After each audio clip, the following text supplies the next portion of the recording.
I joined the Army in '75 when I was old enough. I got my mom to sign the paperwork and I was out of there. Um, I went to Fort Jackson, South Carolina, and for basic training. Um, kind of interesting because it's the same place my son took his basic training at just a few years ago. Um, I took basic infantry training there because I had enlisted to be a mortarman. I had no idea what that entailed, but after basic at Fort Jackson, I went to Fort Polk, Louisiana for 11 Charlie training, which is learning how to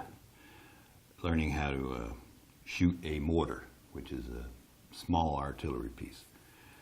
We started out with 81 millimeter mortars, which is little small ones, and before I knew it, they had picked teams for people to train on the 4 deuce mortar, which is a mite bigger. Usually they're vehicle mounted, but they can be dismounted, and my job was to carry the tube. After AIT, which is Advanced Infantry Training, at Fort Polk, I was assigned to Lee Barracks in Germany, 8th Infantry Division, and I was in a combat support company, which is a bunch of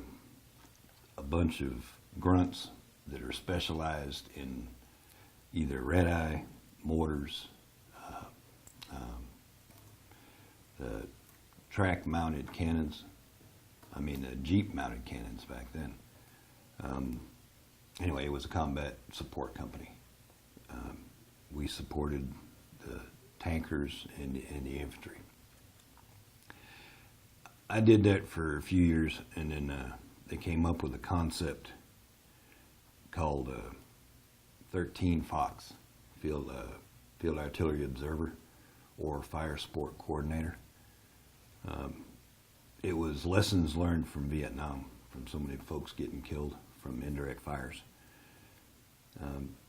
They were asking for volunteers throughout the artillery and infantry companies for folks that wanted to do this or see if it was feasible. So I volunteered and became I was amongst a team of about 60 people. I was one of the first awarded the 13 Fox MOS. Made a lot of people, upset a lot of people while we were doing this. We took a bunch of equipment from artillery units. We took a bunch of equipment from the infantry units to formulate this whole concept and see if it would work. When I left Germany, I went to Fort Carson, Colorado, and it was I got assigned to a unit that didn't have a clue what a 13 Fox was. So they made me the R&U guy, which convinced me that I needed to get out. So my wife was pregnant. We had a baby, and I didn't really want to get out, but I wanted to go somewhere else. So I got out of the Army at the end of my 4-year hitch, and I was out for 2 years and decided that I got divorced because I wanted to go back in. I had to get my 214 fixed because there was a weird code on there, so the governor had to get involved and get that fixed for me so I could get back in. Went back in the Army with long hair, no uniforms. Didn't have to go back through basic and AIT because it had been under 2 years. And went directly to Fort Hood looking like I was AWOL, which I got a real weird welcome there. Folks were rather unconvinced that I had just re-enlisted. But I showed them my orders. They squared me away with uniforms and got me a haircut.